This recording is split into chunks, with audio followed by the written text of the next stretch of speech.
የፕሪሚየር ሊግ 19ኛ ሳምንት ጨዋታዎች ትናንት መደረግ ጀምረዋል። አራት ጨዋታዎች ትናንት ሲደረጉ ሐዋሳ ከተማ ድል ቀንቶታል። ሐዋሳ ከተማ ከአዳማ ከተማ ያደረጉት ጨዋታ ትኩረት ካገኙት መርሃ ግብሮች መካከል ነበር። ጨዋታው በሙከራዎች የታጀበ ጅማሮ ሲያደርግ ሀይቆቹ በጊዜ ጎሎችን አስቆጥረዋል።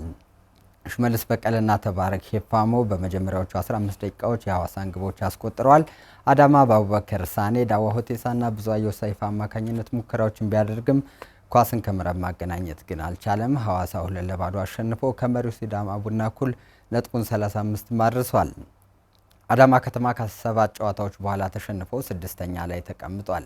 መሪው ሲዳማ ቡና ትናንት ከኢትዮ ኤሌክትሪክ ጋር አቻ ተለያይቷል። ያለ ጎል የተጠናቀቀው ጨዋታ ሲዳማ ቡና መሪነቱን የማጠናከር እድሉንም ያባከነበት ነው። መቻል ከሀዲያ ሆሳዕና 1-1 ሲለያዩ ሸገር ከተማ ከምድረገነት ሽሬ ያደረጉት ጨዋታ ጎል አልተቆጠረበትም።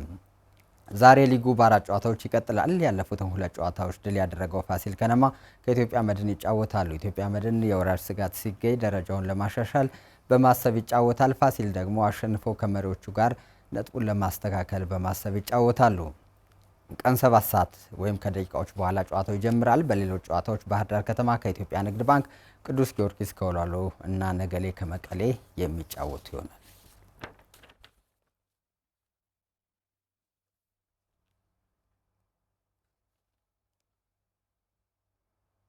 የትምህርት ቤቶች ስፖርታዊ ውድድር በተቆራረጠ መንገድ መካሄዱ ስልጠና ለሚከታተሉ ተማሪዎች የውድድር እድል የነፈገ ሆኗል ሲሉ የትምህርት ቤት መምህራን ተናገሩ። በቀጣይ ውድድሩን በትኩረት እናካሄዳለን ሲል ደግሞ የባህር ዳር ከተማ አስተዳደር ባህል ቱሪዝምና ስፖርት መምሪያ አስታውቋል። አንተነህ ተስፋዬ። ትምህርት ቤቶች የብቁ ስፖርተኞች ማፍሪያ ማዕከላት መሆናቸው ይታወቃል። በዚህ ምክንያትም ቀደም ሲል በነበሩት ጊዜያት በትምህርት ቤቶች የተለያዩ ስፖርታዊ ውድድሮች ሲካሄዱ እንደነበር ይታወቃል። በየዓመቱም በትምህርት ቤቶች መካከል በሚካሄዱ ስፖርታዊ ውድድሮች ተተኪ ስፖርተኞችን ለማግኘት የተቻለበት እድል ነበር። ባለፉት 3 ዓመታት ግን የትምህርት ቤቶች የስፖርት ውድድር ሳይካሄድ ቆይቷል። አስተያየት ሰጪዎች እንደሚናገሩት እስካሁን ድረስ ተቋርጦ ነበርና ትምህርት ቤቶች ሁሌ የምናቀርበበት ጥያቄ ነበርና እኛ እንደ ትምህርት ቤት በጣም ደስተኛ ነን።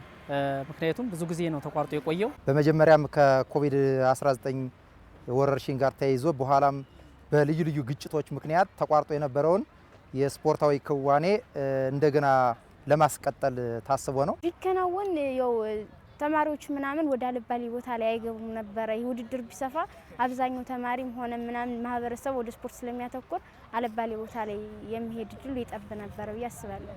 የትምህርት ቤቶች የስፖርት ውድድር በመቋረጡ ምክንያት ተማሪዎች በስፖርት ያላቸውን ክህሎት እንዳያዳብሩ ችግር ፈጥሮባቸዋል። በባህር ዳር ከተማ እየተካሄደ የሚገኘው የትምህርት ቤቶች የስፖርት ውድድር በቀጣይ ተተኪ ስፖርተኞችን ለማፍራትም ያስችላል። እንግዲህ ስፖርት አብዛኛውን ጊዜ ትምህርት ቤት ማስተማር ትምህርት እውቀት ብቻ ማስተማር አይደለም፣ አትሌቲክስንም አብረው ነው የሚያስኬደው። ስለዚህ አንደኛ እርስ በርስ በምንገናኝበት ወቅት እሱ ተቋርጦብናል። 2 የተማሪዎች ሜንታሊቲ ወደ ኋላ መቅረት፣ የራሳቸውን የተሰጧቸውን አለመጠቀም ከትምህርት ቤት ነው የሚወጡ። በተለይ አትሌቲክስ ብዙ ሯጮች አሉ። አትሌቲክስ ውስጥ አሁን እስካሁን ድረስ እዛው አካባቢ ማዕከል ላይ ነው እንትኑ የሚካሄደው ውድድሩ።